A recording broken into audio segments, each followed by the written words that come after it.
Este é o nosso episódio 4 do EduCast, com o tema Videoconferência no Banco dos Réus. Me chamo Luiz Henrique Requião, sou professor de Direito Criminal, de pós-graduação e de graduação e advogado criminalista. O nosso tema de hoje vai debater exatamente a questão da videoconferência e o seu uso de maneira regular, com ou sem a devida observância das regras procedimentais. Fique conosco que nós iremos debater esse tema de grande importância na vida prática do profissional do direito criminal. A gente precisa lembrar, e o nosso objetivo aqui não é dizer ou debater o uso da tecnologia no direito, longe disso, mas sim o verdadeiro e o regular uso da tecnologia no direito. E quando a gente traz essa perspectiva para o direito processual penal, isso ainda necessita de ainda uma mais atenção. Por quê? A gente precisa lembrar que após a pandemia, o uso do instrumento da videoconferência nas audiências criminais, não só nas criminais, mas nas audiências jurídicas de maneira geral, se tornou algo muito mais comum, muito mais corriqueiro. Só que, ao mesmo tempo, eu tenho que aplicar essa ferramenta tecnológica, que traz sim uma economia processual, que traz sim uma duração razoável do processo, mas eu tenho que aliar essa ferramenta com outros princípios, com principalmente o princípio da ampla defesa e o princípio do contraditório. E aí, a formatação dessa prova, que é a prova oral, vale lembrar que a prova testemunhal ou a prova trazida pela vítima, pelas declarações da vítima, são provas que são extraídas do seu depoimento. Então, vale lembrar que a testemunha por si só, ou a vítima por si só, ela é uma fonte de prova.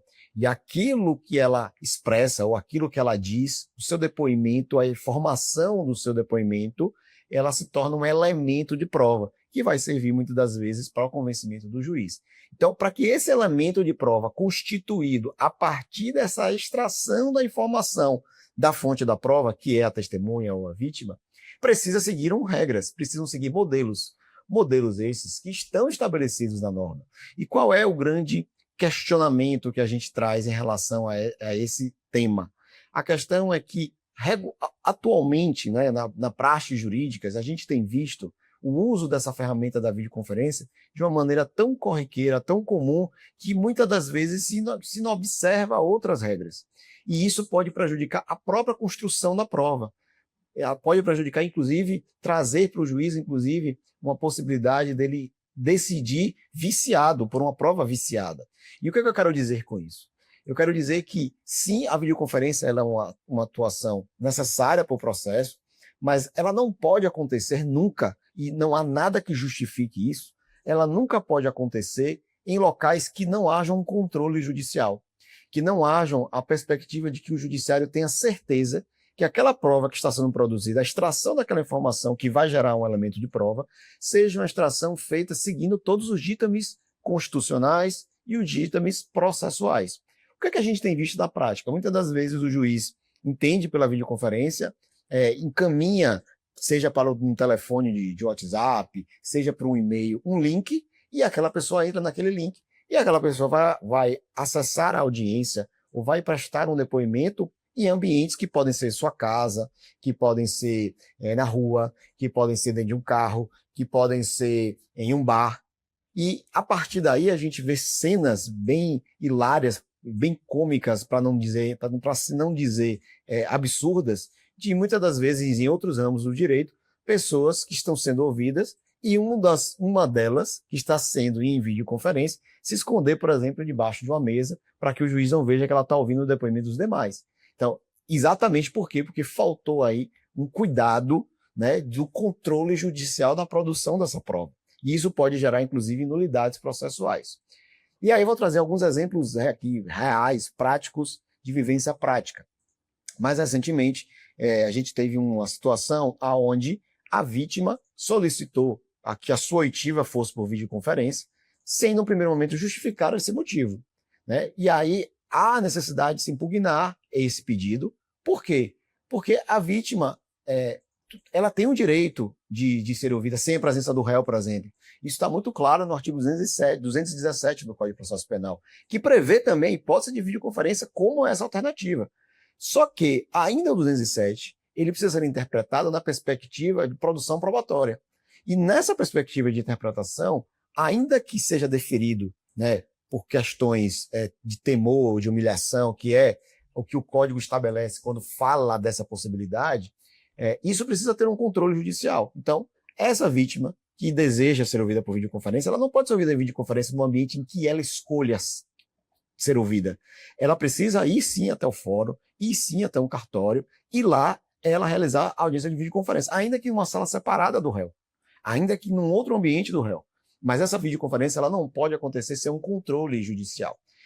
E aí nós temos algumas regras que tratam disso, né? Primeiro, entender que a videoconferência ela só é aplicável de maneira regular quando eu estou diante de testemunhas ou de vítimas que não residam na comarca ou no local onde o fato aconteceu, aonde o fato está sendo apurado. Então, nessas situações, sim, há possibilidade de videoconferência, mas a lei exige que, ainda assim, nessas hipóteses, se faça um documento chamado carta precatória, que é a delegação do juiz titular que está apurando aquele fato, encaminhando para que o outro juiz, do local onde aquela vítima ou onde aquela testemunha reside, para que ele cumpra com aquela determinação. E o que seria cumprir? Pegar aquela vítima, pegar aquela testemunha, que ele se direcionasse até o fórum do local onde ele reside, e de lá seja realizada a audiência por videoconferência, de novo, porque assim eu terei a confiabilidade dessa prova. Eu conseguirei confiar que essa prova foi realizada sem nenhum tipo de interferência, seja de interferência de terceiros, seja de interferência de escritos, seja de interferência de alguém que orientou e está orientando aquela testemunha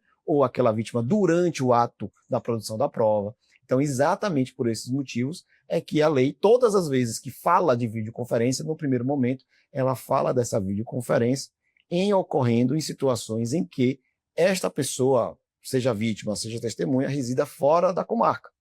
É exatamente o que traz a resolução 354 CNJ, uma resolução muito importante sobre esse tema.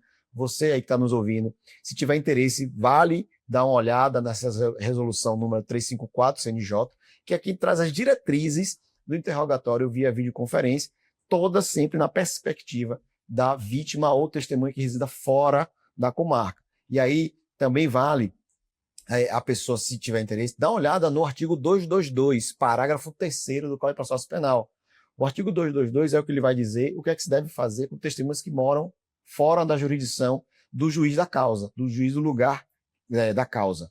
E ele diz, né, no parágrafo 3º, da possibilidade da videoconferência, mas ele remete ao caput, ou seja, ele remete ao artigo 222, que precisa de uma carta precatória. Então, não há possibilidade de videoconferência de testemunhas que residam fora da comarca sem ter expedição de carta precatória. Então, vale muito a pena o nosso ouvinte aí observar tanto a resolução do CNJ 354, como dar uma olhada no parágrafo 3º do artigo e o caput do artigo 222. São duas ferramentas, são dois instrumentos probatórios, dois instrumentos de norma que vale a pena você dar uma olhada. Além disso, vale também como referência, né, exatamente para que a gente reforce esse posicionamento de não ser contrário à videoconferência, mas de que ela seja aplicada de maneira correta, o fato de existir um projeto de lei, né, que já foi aprovado, inclusive, pela Câmara, né, já tem essa aprovação pela Câmara dos Deputados, que é o projeto de lei número 3890-A de 2024, que vai construir o denominado Estatuto da Vítima, que são regramentos acerca de como eu tenho que olhar essa vítima, de que maneira eu preciso observar essa vítima, se cercando ali de alguns cuidados. Nesse projeto de lei, como eu disse, já aprovado pela Câmara e aí está ainda para a votação no Senado, ele também se refere à audiência por videoconferência. Mas, mais uma vez, quando ele se refere à audiência por videoconferência, e aí vale dar uma olhada no artigo 32, parágrafo único, inciso 6 deste projeto de lei, quando ele fala de videoconferência, ele também diz que essa vítima, que poderá ser ouvida por videoconferência, precisará o juízo designar um técnico ou servidor para auxiliar a vítima a prestar seu depoimento por videoconferência ou teleconferência. Porque, de novo, eu preciso ter um controle estatal. Eu preciso ter um controle estatal para verificar a confiabilidade dessa prova, para verificar se aquela prova que está sendo produzida por videoconferência está sendo produzida de maneira integralizada, de maneira confiável, sem interferência, sem qualquer interferência. E aí, mais uma vez, esse projeto de lei, quando trata da videoconferência, ele traz a necessidade da presença do Estado ali, que aqui ele fala de designação de técnico, de servidor, né? Eu preciso da presença do Estado para que essa videoconferência efetivamente ocorra de maneira legítima. Então, isso é pouco divulgado na literatura. Então, é muito importante esse tema hoje aqui no nosso podcast, porque se você for pegar alguns livros de doutrinadores renomados, você vai perceber que isso é pouco tratado na literatura, né? E isso é colocado de maneira ainda muito superficial, mas é necessária uma reflexão atual sobre isso, porque pós-pandemia o instituto da videoconferência se tornou algo muito regular, mas a gente precisa ter muito cuidado. E aqui é preciso colocar que a cadeia de custódia de uma prova, ou as normas relativas à cadeia de custódia de uma prova, não estão apenas presentes numa prova pericial, elas estão presentes em toda e qualquer produção de prova.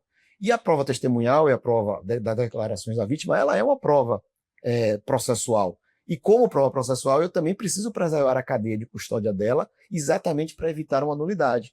E a maneira que eu tenho de evitar que essa cadeia de custódia da prova testemunhal não seja violada, é exatamente me cercar aí dos cuidados procedimentais e processuais para que isso não aconteça. Então, esse é um tema extremamente significante e importante para você aí que está na vida prática, que muitas vezes vê os juízes aplicando a videoconferência e não consegue, ou ainda não tem esse senso crítico de interpretar que aquele ato que parece ser um ato regular, na verdade é um ato irregular, é um ato ilícito, ou entendido como ilícito, porque pode haver uma violação à cadeia de custódia no ato da produção da prova testemunhal, tá? Ou da prova das declarações da vítima. Finalizamos então nosso episódio 4 do CASH com o tema de videoconferência no Banco dos Réus, e eu espero que você tenha gostado. Então compartilhe esse podcast e não esqueça, quem só sabe direito, nem direito sabe.